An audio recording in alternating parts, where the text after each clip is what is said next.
The message popped up on my phone at 9:17 p.m. Going on a sudden trip with my ex. Hope you're okay. Love you. For a moment, I thought I had misread it. My thumb hovered over the screen, the words blurring as my chest tightened. She said it so casually, like she was telling me she was running out for groceries. My wife, Emma, had just informed me she was leaving town with her ex-boyfriend, and she hoped I was okay with it. My first instinct wasn't anger. It was disbelief. I stared at the message, waiting for a just kidding follow-up, or a laughing emoji to appear. Nothing came. Only the silence of our bedroom, broken by the faint hum of the ceiling fan. I typed back, no problem. 2 words I instantly regretted. I lay in bed, my phone still warm in my hand, trying to convince myself it wasn't as bad as it sounded. Maybe it was for work. Maybe her ex had connections she needed. Maybe I was just being paranoid. But deep down, in the part of me I didn't want to face, I knew something was wrong. Emma and I had been married for 7 years. We'd built a life filled with routines. Sunday morning coffee at the cafe on Main, movie nights with pizza, lazy mornings when neither of us wanted to leave the bed. She used to smile at me like I was the only person who mattered. Somewhere in the past year, that smile had dimmed. The next morning, she was gone before I woke up. On the kitchen counter sat a note. Don't wait up. I'll call when I can. No details. No explanation. Just a promise of a call.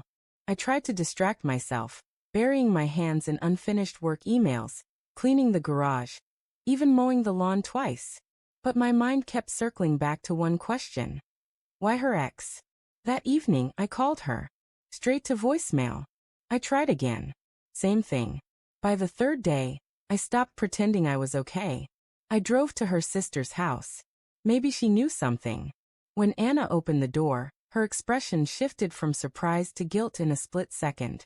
Hey, I said, forcing calm into my voice. Have you heard from Emma? Anna hesitated. She mentioned a trip. With her ex. She bit her lip, eyes flicking away. That silence told me everything. What aren't you saying, Anna? She looked down, her voice almost a whisper. I think you should ask Emma. My stomach sank. That night, lying alone in our bed, I replayed every moment of our marriage. The little fights, the long silences, the way her phone seemed glued to her hand lately. How many times had I brushed off my instincts because I didn't want to seem insecure? How many times had I convinced myself that love was enough to keep someone from leaving? On the 4th day, she finally called. Hey, she said, her voice too light, too practiced. Where are you? I asked. Just out of town. With Mark. Her ex. The name felt like a stone lodged in my throat. Why? A pause. We needed to talk. About old things. Closure. Closure requires a weekend trip? My voice cracked despite my efforts to sound calm. It's complicated, she murmured. Please trust me. But the thing about trust is, once the doubt slips in, it grows like poison. On the 7th day, she came home. She walked through the door like nothing had happened, tossing her bag on the couch. She smelled of hotel soap and perfume I didn't recognize. Hi, she said softly. I stood in the living room, arms crossed, heart pounding. So how was your trip? Her eyes darted away. It was fine. We talked. Cleared the air. Cleared the air. I repeated. That's what you call disappearing for a week with another man? She flinched. You said it was no problem. Because I didn't know what else to say. My voice rose. Do you even hear yourself? You left your husband for closure with your ex. Tears welled in her eyes, but I couldn't tell if they were real or rehearsed. I didn't mean to hurt you. Then what did you mean to do? Silence. That night, I couldn't sleep. I watched her breathe beside me, her face turned away, and all I could think was, who was she thinking about during that trip? Me or him? The next morning, I found her phone on the counter while she showered. My hands shook as I picked it up. I knew I shouldn't, but I couldn't live in uncertainty anymore. The messages were there. Dozens of them. Late-night confessions, jokes only lovers share, pictures I couldn't unsee. She hadn't just gone for closure. She had gone to rekindle what we had lost. The betrayal burned through me like fire. When she walked out of the bathroom, towel wrapped around her hair. She froze at the sight of her phone in my hand. "James," she whispered. I looked at her, my voice low, trembling. "How long?" Her lips parted, closed, then parted again. Finally she whispered, "Months." My knees nearly gave out. Months. All those quiet dinners, all those nights I reached for her and she turned away. It wasn't distance. It was him. "I loved you," I said, choking on the words. "I still love you," she said quickly, tears streaming down her face. "No," I shook my head. "You love the idea of me. The stability.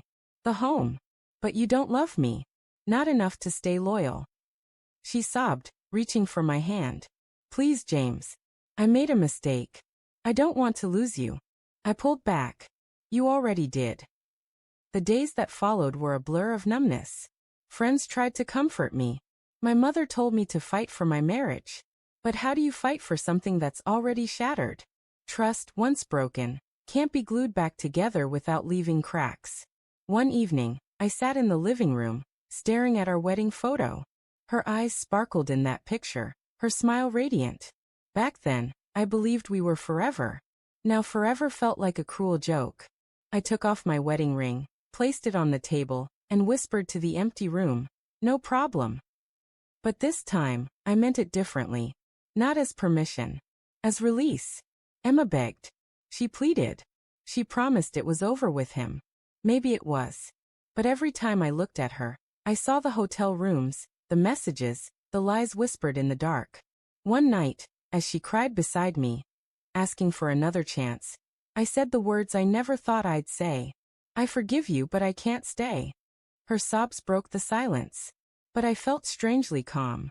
It was the calm of a man who had been gutted, healed with scars, and realized he deserved more than half-hearted love. The day I moved out, I didn't look back. The betrayal had torn me apart, but it also set me free. Love shouldn't feel like doubt, like checking your phone at midnight, like wondering who she's really thinking about. It should feel safe. It should feel like home. And for the first time in months, as I drove away from the house we built together, I realized I wasn't broken. I was beginning again.